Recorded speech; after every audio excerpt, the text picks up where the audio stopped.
With Arun 04 में आपका स्वागत है। आज हम क्लास 10th का इम्पोर्टेंट क्वेश्चन बता रहे हैं। आइए इसको देखते हैं किस तरह से बोर्ड में पूछते हैं। देखिए पहला क्वेश्चन क्या है, यदि 156 बराबर 2 पे पावर x इंटू 3 इंटू 13 हो तो x का मान ज्ञात कीजिए। इसमें क्या करना है, हम लोग को x का मान निकालना है। तो क्या करेंगे, सबसे पहले 156 है, इसको तोड़िए। जैसे 156 है, इसको 2 से देंगे, 2 सत्ते 14, 2 तिया 6, नहीं 2 सत्ते 14, 1 2 8 16, फिर 2 से देंगे, 2 तिया 6, 1 2 9 18, फिर 3 से देंगे, 13 तिया 39। यानी 156 की जगह क्या लिख सकते हैं हम, 2 इंटू 2 इंटू 3 इंटू 13। यानी 156 की जगह लिखेंगे 2 गुना 2 गुना 3 गुना 13 बराबर, इधर क्या है 2 पे पावर x इंटू 3 इंटू 13। देखिए 13 13 कट गया, 3 3 कट गया, क्या बचा 2 इंटू 2 बराबर 2 पे पावर x। 2 गुना 2 2 बार है, यानी इसके पावर 1 इसके पावर 1, दोनों का पावर बेस सेम है तो पावर क्या होगा, जुड़ जाएगा। यानी 2 के पावर 2 बराबर 2 के पावर x। अगर बेस बराबर रहता है तो दोनों का पावर भी क्या होगा, बराबर होगा। यानी x बराबर 2। हमारा आंसर क्या हो गया, 2 यानी 3। इसी तरह क्वेश्चन नंबर दूसरा देखिए। दूसरा क्वेश्चन क्या है, दो क्रमागत सम संख्याओं का HCF क्या होगा। हमको क्या निकालना है, HCF।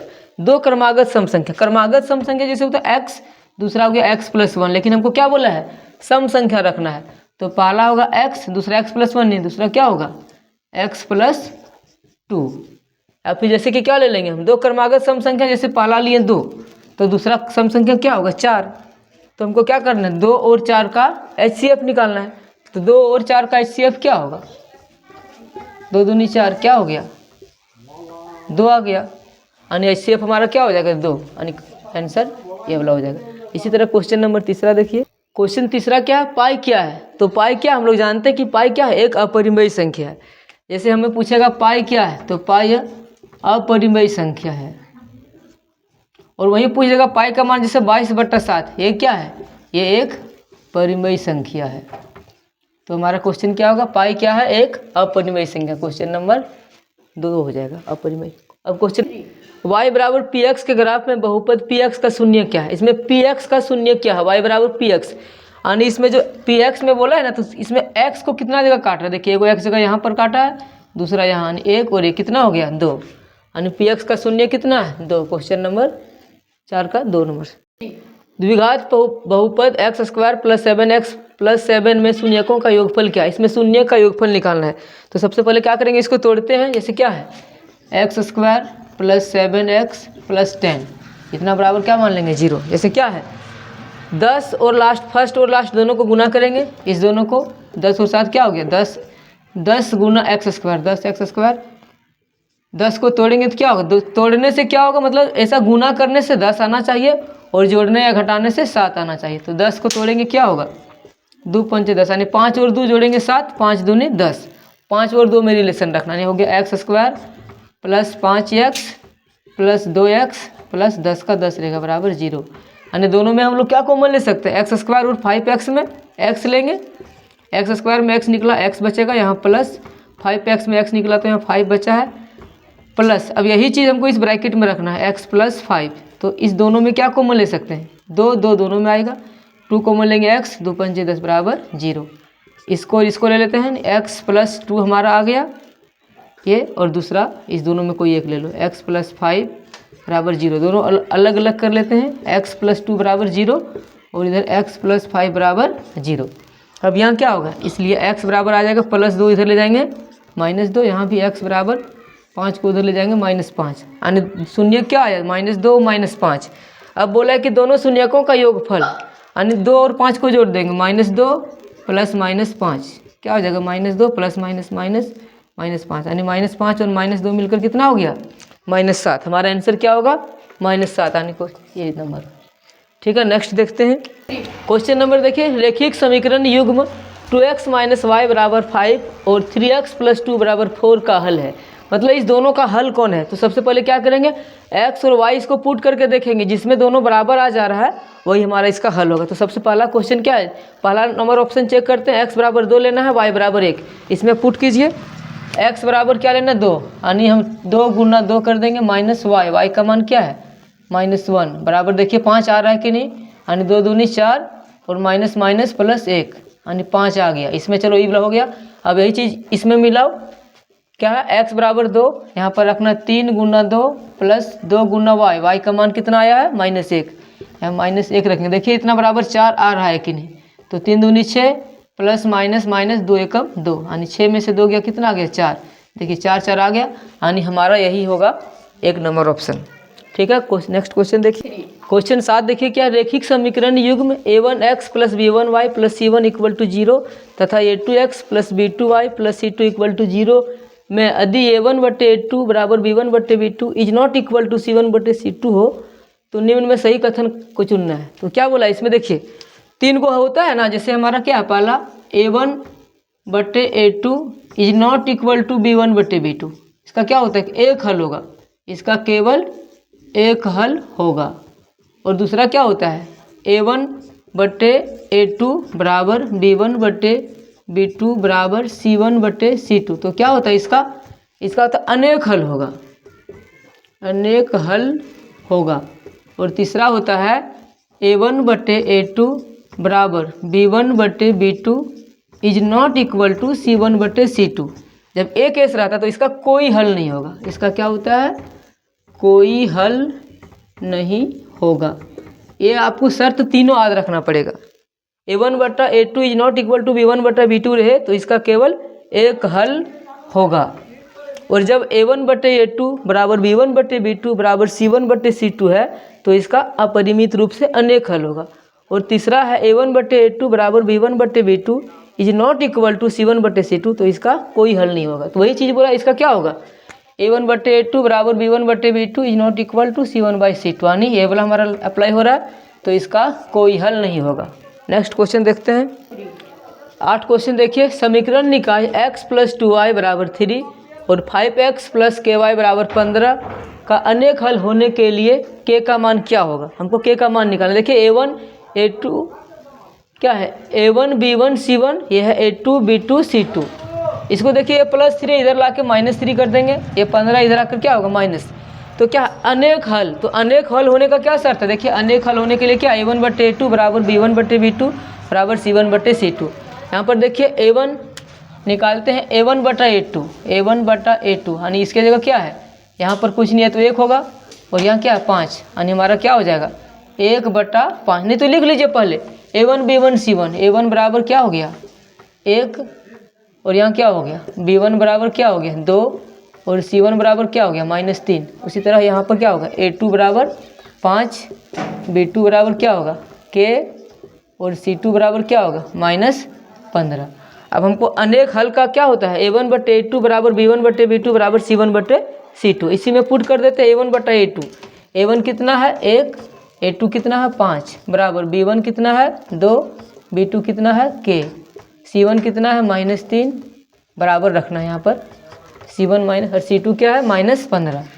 अब दोनों में से कोई इसको या फिर इसको ले लेते हैं, तो इसको ले लेते हैं 1/5 बराबर 2/k, क्रॉस में गुना कर देते हैं, k गुना 1 क्या होगा k, इधर गुना कर देते हैं 5 गुना 2 क्या होगा 10, यानी k का मान हमारे पास क्या आ गया 10, तो ऑप्शन हमारा हो जाएगा 2। इसी तरह नेक्स्ट क्वेश्चन देखते हैं। क्वेश्चन नंबर 9 क्या है, इनमें से कौन द्विघात समीकरण है। तो द्विघात समीकरण के लिए क्या होना चाहिए, ax² plus bx plus c के फॉर्म में होना चाहिए। सबसे पहले इसमें हमको क्या चाहिए, स्क्वायर यानी पावर में 2 चाहिए। तो देखिए इसका पावर 3 है, ये कट गया, ये नहीं होगा, ये माइनस बी का होल क्यू, यानी AQ में आएगा तो इसका पावर भी 3 हो जाएगा, क्योंकि AQ क्या हो गया AQ minus 3AB, AQ minus 3AB into एक माइनस बी का AQ minus BQ minus 3AB into A minus B. तो यहाँ भी हमारा क्या आ रहा, x के पावर 3 आ रहा है, तो ये भी नहीं होगा। अब इसमें और ये दोनों को सॉल्व करके देखिए, देखिए इसको x गुना x करेंगे तो क्या हो जाएगा x², लेकिन यहाँ भी x गुना होगा तो क्या होगा x², ये दोनों x² कट जाएगा तो x² हमारे पास नहीं बचेगा पावर 2, तो ये भी द्विघात समीकरण नहीं होगा। इसको देखिए ये हमारा आ जाएगा a माइनस बी का होल स्क्वायर, इसको तोड़ेंगे तो हमारा क्या आएगा, देखिए क्या हो जाएगा a² minus 2ab plus b² बराबर 2x माइनस 3, इसको हटाइए। अब क्या हो जाएगा x² माइनस 2 दूनी 4x प्लस 4 बराबर 2x माइनस 3। इस दोनों को उठा के इधर लेंगे तो क्या होगा x² minus 4x plus 4 minus 2x हो जाएगा, ये -3 इधर आकर +3, इतना बराबर 0। यानी एक्स स्क्वायर 4 और 2 क्या होगा -6x और 4 और 3 +7 इतना बराबर 0। देखिए ये द्विघात समीकरण में आ गया, ax² + bx + c बराबर 0 के फॉर्म में आया, यानी कोई ऑप्शन नंबर 1 हमारा हो जाएगा सही। क्वेश्चन नंबर 10 देखिए, AP जिसमें 3 1 -1 -3 ... का प्रथम पद और सारवंतर ज्ञात कीजिए। क्या निकालना है हम लोग को? प्रथम पद निकालना है और सारवंतर। तो इसमें क्या हो गया देखिए, A1 क्या हो गया 3, A2 क्या होगा 1, A3 क्या हो गया -1 और A4 क्या हो गया -3। यानी प्रथम पद क्या हो गया, प्रथम पद को ही बोलते हैं A1, और प्रथम पद हमारे पास आ गया 3, आंसर हो गया पहला। दूसरा है सारवंतर। सारवंतर को हम लोग क्या बोलते हैं D बराबर क्या होता है A2 - A1, यानी A2 हमारे पास कितना है 1 में से घटा देना है क्या 3 घटाना है, यानी 1 - 3 में से गया क्या हो गया -2, यानी सारवंतर क्या आ गया -2, यानी प्रथम पद क्या है 3 और -2, यानी 3 - 2 आंसर होगा। 3 - 2 किस में है देखिए 3 - 2 ऑप्शन नंबर 1। नेक्स्ट क्वेश्चन देखते हैं, क्वेश्चन नंबर 11, प्रथम n धनात्मक धन पूर्णांक का योग क्या है? तो धन पूर्णांक का योग का होता है सूत्र सम बराबर n × n + 1/2। ये कौन सा नंबर में किस में है देखिए, question number option number 3 answer हो जाएगा हमारा ये। नेक्स्ट क्वेश्चन नंबर देखिए क्या है, x अक्ष से बिंदु P -3 4 की दूरी कितना है? तो देखना है हमको x अक्ष। सबसे पहले डायग्राम देखते हैं, ये क्या हो गया x, दूसरा हमारा x डैश, ये है y, दूसरा है y डैश, यानी ये हमारा क्या होगा x इधर प्लस में है और x इधर माइनस में, y इधर प्लस में है, y इधर माइनस में है।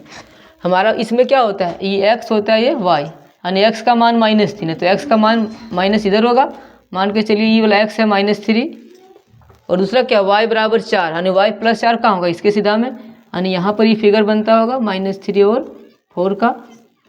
अब क्या पूछा है कि x अक्ष से बिंदु इतना की दूरी क्या है, x अक्ष से यहाँ का दूरी क्या है, तो यहाँ से यहाँ तक का दूरी कितना है 4 है, तो यानी क्या होगा वो दूरी कितना होगा 4 होगा हमारे पास, तो ऑप्शन कौन हो जाएगा 3 नंबर ऑप्शन। ठीक है, नेक्स्ट क्वेश्चन देखिए, क्वेश्चन नंबर 13, बिंदुओं 2 4 और 6 8 को मिलाने वाली रेखाखंड का मध्य बिंदु का निर्देशांक ज्ञात करना। मध्य जैसे एक रेखाखंड है यहाँ पर है, मान लीजिए ये है, दूसरा B है, इसका पहला क्या है यहाँ 2 4 है और इधर हमारा 6 8 है, इसको क्या बोलेंगे x1 y1, इसको क्या बोलेंगे x2 y2। और मध्य बिंदु का निर्देशांक क्या होता है, मध्य बिंदु बराबर क्या होता है, मध्य बिंदु बराबर होता है x1 + x2/2 और y के लिए होगा y1 + y2/2। कर दीजिए, x1 हमारा कितना है x1 2 + x2 कितना है 6/2, फिर y में क्या y1 हमारा है 4 और y2 क्या है 8/2, कितना हो गया 6 2 8/2, 8 4 कितना हो गया 12/2। इसको काटिए 2 चौक 8 2 छक 12, यानी 4 और 6, देखिए 4 6 किस में है हमारा 4 6 ऑप्शन नंबर 3। नेक्स्ट क्वेश्चन देखते हैं इसी तरह, क्वेश्चन नंबर 14, समान भुजाओं वाले सभी बहुभुज समरूप होते हैं। जो भी समान भुजाओं वाले होते हैं सभी बहुभुज क्या होते हैं समरूप होते हैं, यदि उनके क्या है संगत भुजाएं क्या हो समानुपाती हो, असमान हो, बराबर हो या इनमें से कोई नहीं, तो इसको याद रखना पड़ेगा, ये क्या है समानुपाती होते हैं। समान भुजाओं वाले सभी बहुभुज समरूप होते हैं यदि उनके संगत भुजाएं क्या हो समानुपाती हो, याद रखना। नेक्स्ट क्वेश्चन देखिए, क्वेश्चन 15 क्या है, यदि DE समानांतर है BC तथा AD बराबर 1 सेंटीमीटर दिया है, BD बराबर 2 सेंटीमीटर, AE 1.5 सेंटीमीटर, तो EC का मान निकालना है। हम लोग तो थेल्स प्रमेय पढ़े हैं, उसमें क्या होता है ये फिगर है, थेल्स प्रमेय में क्या माने हैं, इसको A इसको B और ये C, और इसी के समानांतर एक तो क्या रहता है यहाँ पर DE रहता है।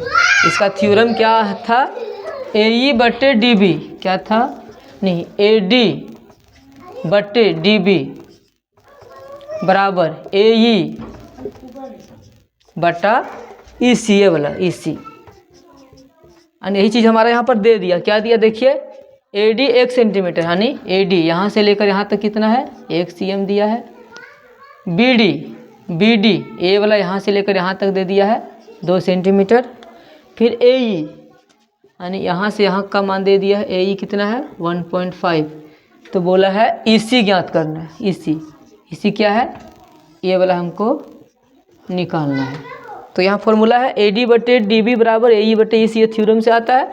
अब ए डी का मान पुट कीजिए, ए डी की जगह कितना है 1 बटे डी बी कितना है 2 बराबर ए ई का मान देखिए कितना दिया है 1.5 तथा बटा ई सी हमको निकालना है। तो ई सी के बराबर ई सी रहेगा।